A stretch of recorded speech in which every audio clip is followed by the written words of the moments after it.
you probably noticed I don't feel about that war the way we were told we were supposed to feel about that war, the way we were ordered and instructed by the United States government to feel about that war. You see, I tell you, my mind doesn't work that way. I got this real moron thing I do. It's called thinking. And I'm not a very good American because I like to form my own opinions.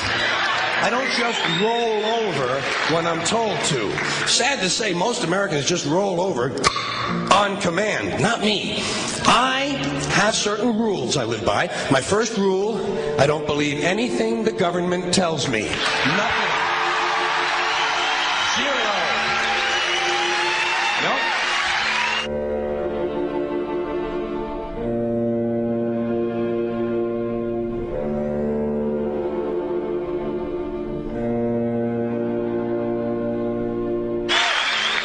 I don't take very seriously the media or the press in this country, who in the case of the Persian Gulf War were nothing more than unpaid employees of the Department of Defense, and who most of the time function as kind of an unofficial public relations agency for the United States government. So I don't listen to them. I don't really believe in my country. And I gotta tell you folks, I don't get all choked up about yellow ribbons and American flags.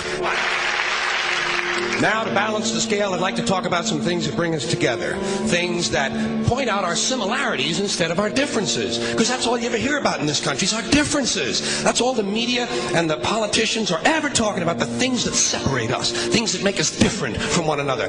That's the way the ruling class operates in any society. They try to divide the rest of the people. They keep the lower and the middle classes fighting with each other so that they, the rich, can run off with all the fucking money.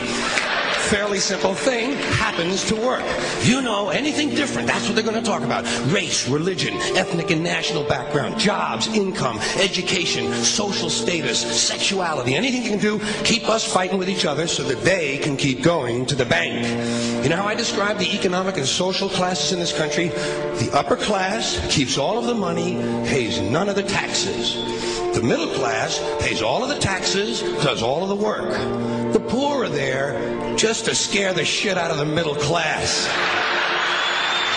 Keep them showing up at those jobs. Politicians know that word. They use it on you. Politicians have traditionally hidden behind three things: the flag, the Bible, and children. No child left behind. No child left behind. Oh, really? Well, it wasn't long ago you were talking about giving kids a head start. Head start, left behind? Someone's losing fucking ground here. But there's a reason. There's a reason. There's a reason for this. There's a reason education sucks. And it's the same reason that it will never, ever, ever be fixed. It's never going to get any better. Don't look for it. Be happy with what you got. Because the owners of this country don't want that. I'm talking about the real owners now. The big, the wealthy, the real owners, the big wealthy business interests that control things and make all the important decisions.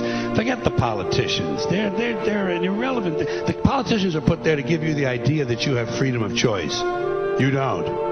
You have no choice. You have owners. They own you. They own everything. They own all the important land. They own and control the corporations. They've long since bought and paid for the Senate, the Congress, the state houses, the city halls. They got the judges in their back pockets, and they own all the big media news, all the big media companies. So they control just about all of the news and information you get to hear. They got you by the balls. They spend billions of dollars every year lobbying to get what they want. Well, we know what they want. They want more for themselves and less for everybody else. But I'll tell you what they don't want. They don't want a population of citizens capable of critical thinking. They don't want well-informed, well-educated people capable of critical thinking. They're not interested in that. That doesn't help them. That's against their interest. That's right. You know something? They don't want people who are smart enough to sit around the kitchen table and figure out how badly they're getting fucked by a system that threw them overboard 30 fucking years ago. They don't want that. You know what they want? They want obedient workers. Obedient workers.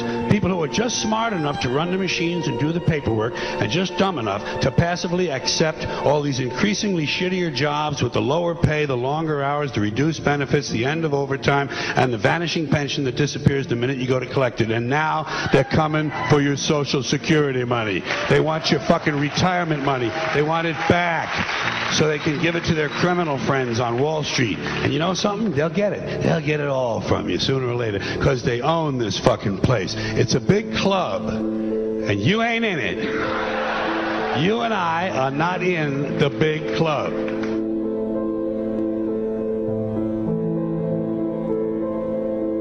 The greatest form of control is where you think you're free when you're being fundamentally manipulated and dictated to. One form of dictatorship is being in a prison cell and you can see the bars and touch them. The other one is sitting in a prison cell but you can't see the bar, you think you're free. What the human race is suffering from is mass hypnosis. We are being hypnotized by people like this. Newsreaders, politicians, teachers, lecturers.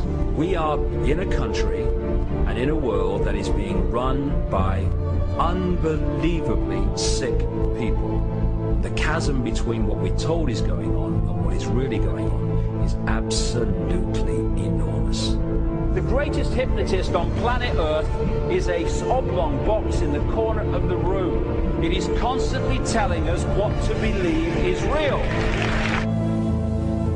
Historically, the control and manipulation of political opinion has been the Freemasons' main weapon in gaining control of countries and states.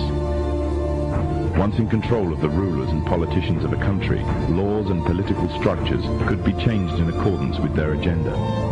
However, since restricting the body does not necessarily mean restricting the mind, the Freemason recognizes that their plan for a global government hinges completely on subduing the masses to their agenda, and thus eliminating opposition to their cause.